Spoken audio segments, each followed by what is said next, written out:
러셀 철학 수업 시간입니다. 오늘은 밀레토스 학파의 철학자들에 대해서 알아보도록 하겠습니다. 버트란드 러셀이 쓴 서양 철학사 61쪽에서 67쪽까지 내용이고요. 밀레토스 학파의 철학자들이라고 하면 대표적으로 탈레스를 들 수 있겠죠. 기원전 6세기가 되어서 이제 철학자라고 부를 수 있는 사람들이 나타나기 시작을 했습니다. 탈레스가 최초의 철학자라고 이제 하기도 하는데요. 밀레토스 출신입니다. 밀레토스의 탈레스라고 부르기도 합니다. 밀레토스는 기원전 7세기부터 6세기까지 정치, 경제적으로 아주 발전한 도시였습니다. 철학이라는 것이 그렇죠. 먹고 살만해야 사실은 철학을 할 수 있는 거기 때문에 정치, 경제적으로 발전하지 않은 곳에서 철학이 발전하기는 어렵죠. 밀레토스는 고대 그리스의 이오니아에 속한 지역이었고요. 지금은 이제 터키에 속한 지역입니다. 버트란드 러셀이 이제 정치 경제적인 상황에 대해서 막 설명을 해놓고 있는데 그게 이제 밀레토스에 살던 철학자들에게 어떤 영향을 끼쳤는지는 자세히 거론하고 있지는 않아요. 그런데 이제 한 가지 확실한 사실은 밀레토스 학파의 철학자들은 합리주의적인 과학자 같은 성향을 띄었다는 사실입니다. 철학자라기보다는 과학자라고도 할 수 있을 것 같아요.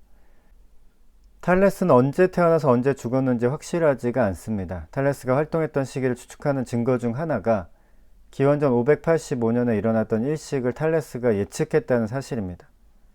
이것도 보면 알 수 있죠. 철학자라기보다는 과학자 같은 성향을 지니고 있었습니다.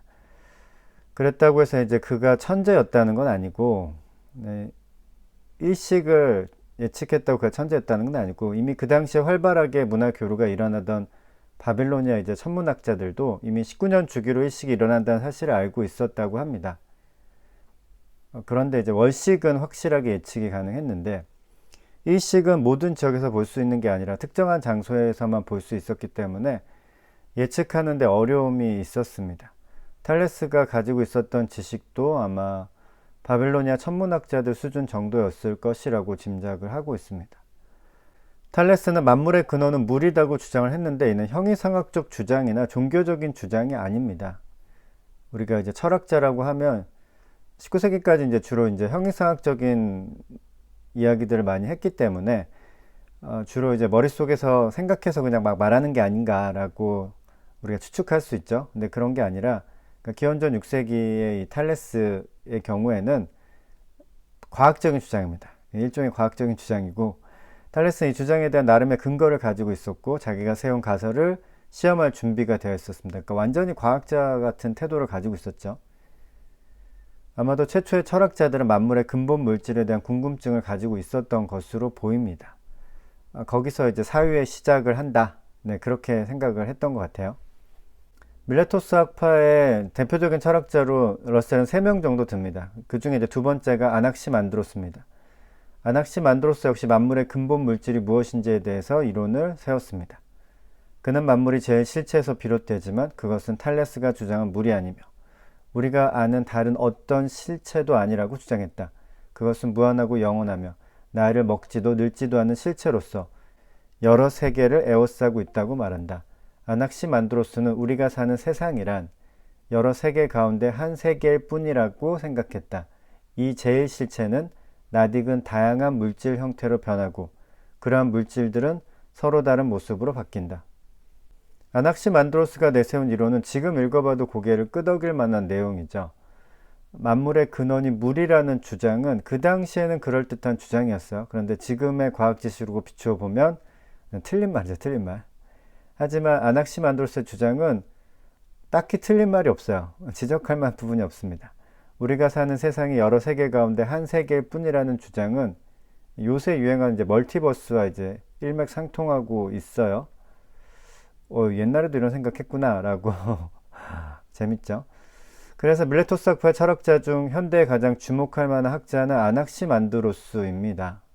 러셀이 그렇게 이제 이야기를 하고 있고 굉장히 생소한 이름이죠. 아낙시만드로스는 세상에 존재하는 물질들이 서로 균형을 이루면서 하나의 물질이 완전히 다른 물질을 지배하지 못하고 일정한 한계를 지니면서 결국 발생한 근원으로 되돌아간다고 주장을 했습니다. 밀레토스 학파의 3대 철학자 중 마지막은 아낙시메네스입니다. 아낙시메네스. 그는 제일 실체를 공기라고 주장을 했습니다. 영혼이 공기이고 불은 희박해진 공기이고 공기가 응축되면 물이 되고 더 응축되면 흙이 되고 더 진행되면 돌이 되는. 그러니까 물질의 차이는 응축의 차이라고 주장을 했어요. 고대에는 이제 아낙시메네스가 아낙시만드로스보다 더 존경을 받았는데 현대에는 그 반대라고 합니다. 밀레토스 학파는 성취한 업적이 아니라 철학적 시도로 인해 중요한 자리를 차지한다. 이 학파는 그리스 정신이 바빌로니아와 이집트의 문화를 만나 빚어낸 성과였다. 밀레토스는 부유한 상업도시로서 여러 나라와 교육을 하는 사이 원시적 편견이나 미신의 영향이 약해졌다. 밀레토스 학파의 철학은 매우 합리적인 성향을 띄었다는 사실을 주목할 만합니다. 그러니까 그 전에 이제 디오니소스나 오르페우스의 영향은 거의 없었던 것으로 보여요. 아마도 그런 경제적인 발전으로 인해서 이들의 관심이 이제 그런 종교적인 것보다는 정치, 경제 쪽으로 조금 더 방향이 틀어졌기 때문에 이런 영향 때문이 아닌가라고 생각을 해봅니다.